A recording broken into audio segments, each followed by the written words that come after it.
সেই বুখারীর বর্ণনা, লাম্মা খালাকাল্লাহু আদামা আলা সূরাতিহি ওয়া কানা তুলহু 60 যিরাআন। আদম আলাইহিস সালামকে যখন আল্লাহ তৈরি করলেন 60 গজ লম্বা করে তৈরি করছিলেন।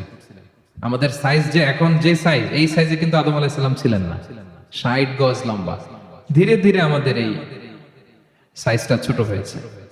তো সৃষ্টির পরই আল্লাহ তাআলা আদম আলাইহিস সালামকে বললেন, সাল্লিমা আলা উলাইকান নাফার, হে আদম যাও, তুমি এই ফেরেশতাদের একদল বসে থাকা দলকে তুমি যে সালাম দাও, এবং তারা যে উত্তর দিবে এটাই হবে তোমার বংশধরের পৃথিবীতে অভিবাদন পদ্ধতি। তো তিনি যে বললেন আসসালামু আলাইকুম, ফেরেশতারা উত্তর দিল ওয়া আলাইকাস সালাম ওয়া রাহমাতুল্লাহ।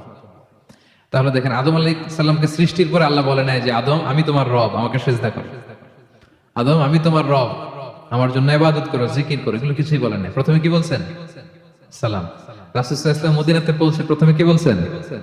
সালাম। মিল দেখছেন রবের কথায় রাসূল সাল্লাল্লাহু আলাইহি ওয়াসাল্লামের কথায়?